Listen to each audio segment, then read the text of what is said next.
Hey guys, last के 2-3 lectures में हमने बात की थी इकोनॉमिक्स की इंट्रोडक्शन की।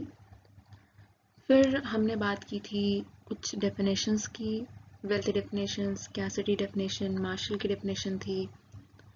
फिर हमने बात की थी कुछ कीवर्ड्स की, जैसे कि वेल्थ जो इकोनॉमिक्स में यूज़ होते हैं, जैसे कि wealth, income, production, business cycle, इन सब के बारे में बात की थी। और आज हम बात करेंगे basic problems of an economy की।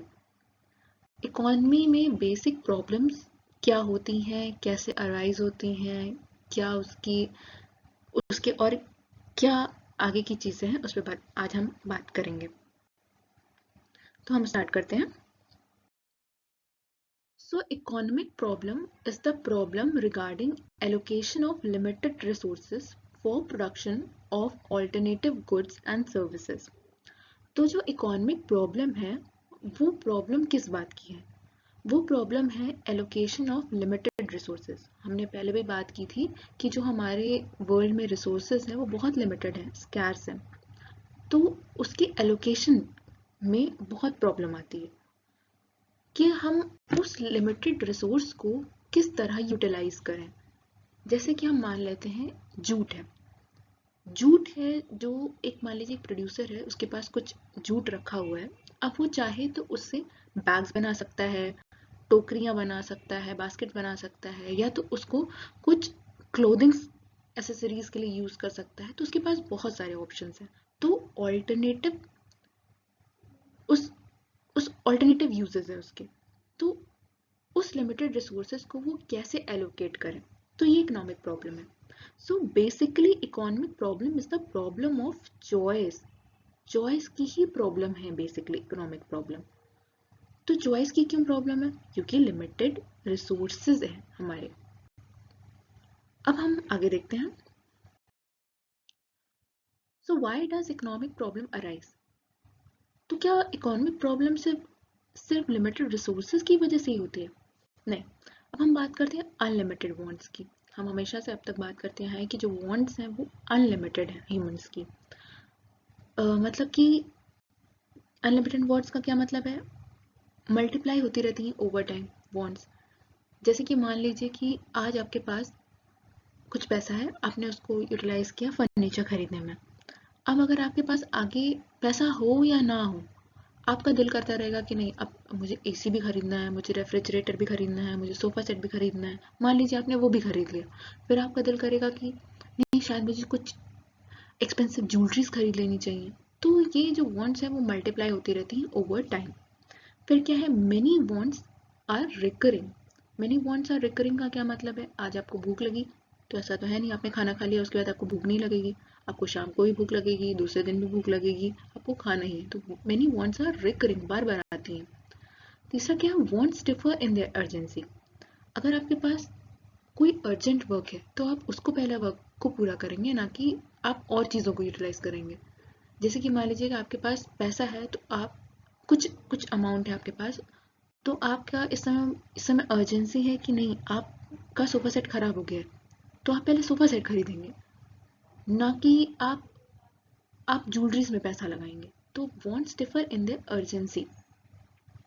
फिर क्या है? Limited resources. अब हम बात तो कर ही चुके हैं कि हमारे जो रिसोर्सेज हैं, जो जो अवेलेबिलिटी है रिसोर्सेज की, वो बहुत लिमिटेड है। जो प्रोडक्टिव रिसोर्सेज हैं वो स्कार्स हैं। लेबर पॉपुलेशन की साइज के अकॉर्डिंग भी बहुत कम है। जो मतलब ऐसा ज़रूरी नहीं है कि जिस वेजेस पे आप चाहते हैं कि लेबर मिले, उस वेजेस पे भी नहीं मिल सकता है। और जहाँ पे हो सकता है कि आपने फैक्ट्री या कुछ प्रोडक्शन की मशीनें आपने लगा रखी हैं, वहाँ पे पॉपुलेशन का साइज कितना है उस पर भी डिपेंड करता है कि वहाँ पे लेबर अवेलेबल है या नहीं है। फिर land by area of the country. आपके पास लैंड भी लिमिटेड है। ऐसा नहीं है कि आप कहीं भी जाके कोई भी लैंड खरीद लेंगे, तो वो भी लिमिटेड है। Capital and technology, scarcity of various inputs, इनके भी जो बहुत ज़्यादा स्कैसिटी है। और क्या है? Alternative uses of resources. एक ही रिसोर्स को आप कई चीज़ों में इस्तेमाल कर सकते हैं। तो इसलिए ये इकोनॉमिक प्रॉब्लम्स अराइज होती हैं। अगर आपके पास अनलिमिटेड वांट्स नहीं होती, तो आप सिर्फ एक ही चीज़ बना रहे होते, तो प्रॉब्लम अराइज होने का कोई मतलब नहीं है। रिसोर्सेज लिमिटेड नहीं होते, अगर वांट्स भी अगर आप मान लीजिए अनलिमिटेड होती, तो अगर आपके पास लिमिटेड रिसोर्सेज नहीं होते, मतलब अनलिमिटेड रिसोर्सेज होते, तो भी आपके पास कोई प्रॉब्लम नहीं थी, आप हर चीज़ बनाते रहते, तो आपकी वांट्स फुलफिल होती रहती। ठीक, अब हम आगे चलते हैं। सो क्या है basic problems of an economy. अभी हमने पढ़ा कि अराइज क्यों होती है, लेकिन अब हम पढ़ते हैं कि बेसिक प्रॉब्लम्स इकोनॉमी में जो लोग, जो प्रोड्यूसर्स या जो सब चीज जो लोग फेस करते हैं वो क्या है। पहली सबसे बड़ी प्रॉब्लम है what to produce and how much to produce. Producer के दिमाग में सबसे पहले तो ये आता है कि क्या प्रोड्यूस करें। जैसे कि हमने बोला रिसोर्सेज लिमिटेड हैं, ऑल्टरनेटिव यूजेस भी हैं रिसोर्सेज के, आप ये भी प्रोड्यूस कर सकते हैं, आप ये भी प्रोड्यूस कर सकते हैं, तो आप क्या प्रोड्यूस करें और कितना प्रोड्यूस करें। तो इस पे क्या बात आती है कि आप, जैसे कि हम बात कर सकते हैं कि प्रोड्यूसर चाहे तो सिविलियन गुड्स प्रोड्यूस कर सकता है, जैसे कि क्लोथिंग है, फर्नीचर्स हैं, बेडिंग्स हैं, ये सब प्रोड्यूस कर सकता है। या वो चाहे तो आर्मी से रिलेटेड चीज़ें बना सकता है, जैसे कि गन्स हैं, तो वो क्या प्रोड्यूस करे और किस किस क्वांटिटी में प्रोड्यूस करे, ये सबसे बड़ी प्रॉब्लम होती है। अब ये प्रॉब्लम अगर सॉल्व हो जाती है तो हाउ टू प्रोड्यूस, कैसे प्रोड्यूस करे उसको, क्या वो कोई प्लांट सेटअप करे या मतलब एक छोटी सी जगह पे सेटअप करे, कौन सी मशीनें लगाए, फिर फॉर होम टू प्रोड्यूस। अब वो बेसिकली वो टारगेट करेगा ऑडियंस को कि किसके लिए बना है। ऐसा तो है नहीं कि आप एक हमारे एक शहर में आ जाएंगे और आर्मी के प्रोडक्ट्स आप बेचने लग जाएंगे तो क्या हम खरीदने लग जाएंगे। या मान लीजिए कि हमारे सोसाइटी में आ करके एक पुरानी फैशन की चीज़ें वो कोई प्रोड्यूसर है वो बनाने लगे, तो क्या आप वो बनाने लगेंगे, वो आप खरीदने लगेंगे? नहीं। तो किसके लिए वो बना है, किसको टारगेट करें।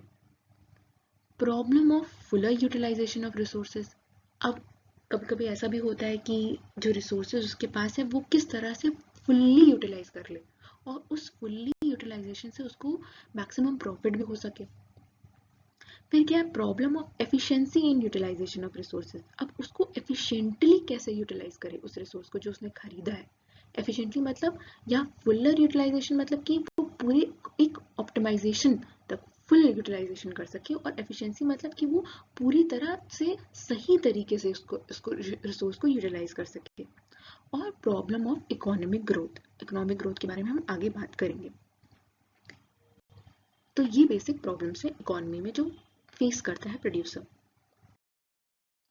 अब हम बात करते हैं प्रोडक्शन पॉसिबिलिटी कर्व की। प्रोडक्शन पॉसिबिलिटी कर्व जो है also known as transformation curve, एक ट्रांसफॉर्मेशन कर्व भी कहलाता है, is the curve which shows various combinations of two goods or more that can be produced with available technique and with given amount of resources. Production possibility curve क्या बताता है, various combinations बताता है to goods के that can be produced, जो produce हो सकते हैं विद द अवेलेबल टेक्निक, उसी टेक्निक से, and with given amount of resources, जो भी आपके पास रिसोर्सेज अवेलेबल हैं और टेक्निक्स अवेलेबल हैं उससे दो गुड्स किस तरह से प्रोड्यूस किए जाते हैं वो कर्व बताता है। सो हम बात करते हैं assumptions of production possibility curve की। तो पहला assumption क्या है, पहला assumption है कि the amount of productive resources is fixed. पहले ही बता दिया कि जो प्रोडक्टिव रिसोर्सेज हैं वो फिक्स्ड है, अब ना उस रिसोर्सेज को आप ज़्यादा ले सकते हैं ना कम ले सकते हैं। दूसरा क्या है, there is no change in technology. आप जो टेक्नोलॉजी यूज़ कर रहे हैं, जो भी मेथड आप यूज़ कर रहे हैं, उस मशीन लगा रहे हैं या कुछ भी आप यूटिलाइज कर रहे हैं वो आप उसमें चेंज नहीं करेंगे, आप सारा प्रोडक्शन एक ही बार में कर देंगे उसी टेक्नोलॉजी से, उसी रिसोर्स में। फिर थर्ड क्या है, all the productive resources are fully employed, और आपने जितना भी रिसोर्स लिया है वो आपने फुल्ली एम्प्लॉयड कर दिया है, तब तो ये प्रोडक्शन पॉसिबिलिटी का काम करेगा। आगे देखते हैं। अब देखते हैं ये प्रोडक्शन पॉसिबिलिटी शेड्यूल है और यहाँ पे कर्व भी दिया हुआ है। अब ये क्या बता रहा है, मान लेते हैं कि ये ABCDE जो है ये प्रोड्यूसर्स हैं। अब ये कंप्यूटर्स भी, आपके पास दो ऑप्शंस हैं कि आप बताया ना कि उसमें कॉम्बिनेशन ऑफ टू गुड्स है, तो कंप्यूटर्स भी बना सकते हैं आप, ऑटोमोबाइल्स भी बना सकते हैं। तो हम देखिए पहले में क्या देखेंगे कि जो ए है उसने चॉइस क्या की कि उसने कंप्यूटर एक भी नहीं बनाया, उसने सारा सारा जो अपना रिसोर्स था वो पूरा ऑटोमोबाइल्स में को बनाने में लगा दिया। ठीक है। और ई में आप क्या देखेंगे, ई में देखेंगे कि उसने मोबाइल्स कुछ भी नहीं बनाए बट कंप्यूटर्स उसने बना दिए उसी रिसोर्स से। और बी सी डी में क्या करेंगे, वो दोनों में कुछ रेशियो में अपने रिसोर्स को बांट रहा है, और वो कंप्यूटर भी बना रहा है, बी सी डी ई वो कंप्यूटर भी बना रहा है और ऑटोमोबाइल्स भी बना रहा है।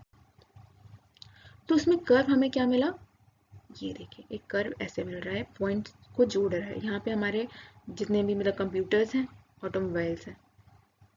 तो ये प्रोडक्शन पॉसिबिलिटी कर्व बताता क्या है, ये बताना चाह रहा है, it depicts a society's menu of choices between two goods.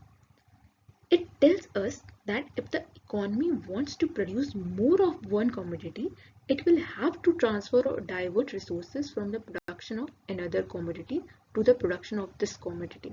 मतलब कि अगर आपके पास रिसोर्सेज हैं तो आपको एलोकेशन करना ही पड़ेगा अगर आप दो गुड्स बनाना चाहते हैं। ये प्रोडक्शन पॉसिबिलिटी कर बताता है। या तो आप एक ही बनाइए, एक ही चीज को बनाइए, लेकिन अगर आप दोनों बनाना चाहते हैं तो आपको रिसोर्सेस को डाइवर्ट करना पड़ेगा। ठीक है। अब हम बात करते हैं इकोनॉमिक ग्रोथ की। So what is economic growth? Economic growth is generally defined as the process whereby real per capita income of a country increases over a long period of time. हमने लास्ट टाइम भी बात की थी per capita income क्या होती है। per capita income क्या होती है? It is national income divided by population. तो मतलब कि एक पर्सन की हमें इनकम पता चल जाती है इससे। तो ये क्या बोल रहा है, इकोनॉमिक ग्रोथ क्या होता है, वो एक प्रोसेस है जिसमें कि पर कैपिटल इनकम जो है कंट्री की, वो एक लंबे समय में बढ़ती ही रहती है। ये इकोनॉमिक ग्रोथ का मतलब है। अब एक और वर्ड आता है इकोनॉमिक डेवलपमेंट। पहले तो ये इकोनॉमिक ग्रोथ और इकोनॉमिक डेवलपमेंट सब एक साथ ही यूज होते थे, कोई डिफरेंस नहीं था। बट इकोनॉमिक डेवलपमेंट का यहाँ पे मतलब है, अभी हम जो डेफिनेशन है वो भी देख लेते हैं। Traditionally economic development has been defined as a sustained increase in real per capita income, मतलब आपकी इंक्रीज हो रही है। बट अब इकोनॉमिक डेवलपमेंट का मतलब आता है कि ओवरऑल डेवलपमेंट, मतलब कि आपका जो सोसाइटी में वेलफेयर है वो भी इम्प्रूव हो रहा है। जैसे कि level of employment, income equality, poverty में रिडक्शन, ये सब चीज़ें हम मान सकते हैं कि इकोनॉमिक डेवलपमेंट का एक पार्ट है। सो अब हम आगे देखते हैं इकोनॉमिक डेवलपमेंट और इकोनॉमिक ग्रोथ में डिफरेंस क्या है। So growth versus development. Economic growth क्या है, वो बहुत नैरो कॉन्सेप्ट है। जो इकोनॉमिक ग्रोथ है वो एक बहुत नैरो कॉन्सेप्ट है, मतलब कि ये बेसिकली आपके प्रोडक्शन, लेबर, कितना आपके कंट्री में हो रहा है, ये बेसिकली सिर्फ इसी पे बात करता है। लेकिन जो इकोनॉमिक डेवलपमेंट है वो कॉम्प्रिहेंसिव टर्म है, इसमें इकोनॉमिक ग्रोथ और चेंजेस दोनों ही आते हैं। सो इकोनॉमिक ग्रोथ क्या है, देखिए नेक्स्ट पॉइंट देखते हैं। Refer to more output resulting from the use of more inputs, मतलब कि आपने कितना ज़्यादा आउटपुट लगाया और उससे कितना ज़्यादा आपका इनपुट आए, उस पर डिपेंड करता है आपका economic growth. And greater efficiency of input, और उस इनपुट की कितनी ज़्यादा एफिशिएंसी है। लेकिन इकोनॉमिक डेवलपमेंट क्या होता है, it includes composition of output, allocation of resources to different sectors of economy. जैसे कि आपने एग्रीकल्चर में उसका यूटिलाइजेशन कर दिया, हेल्थ सेक्टर में यूटिलाइजेशन कर दिया, उस आउटपुट को एलोकेशन मतलब रिसोर्सेज के एलोकेट किया। ये बात इकोनॉमिक डेवलपमेंट में होती है। फिर क्या है, economic growth involves rise in income, ये सिर्फ इनकम की बात करता है economic growth.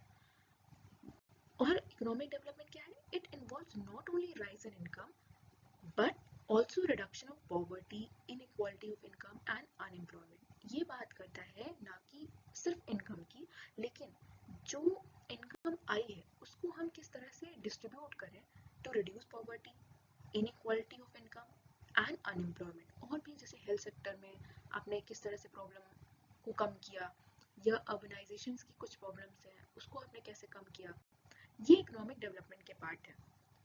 But economic growth सिर्फ इनकम की बात करता है, आपने प्रोडक्शन में कैसे लगा दिया, कितना लगाया आउटपुट, इनपुट, लेबर पे आप कैसा वर्क कर रहे हैं, ये सब इकोनॉमिक ग्रोथ की बात है। Economic growth relates to the problem face by the developed country.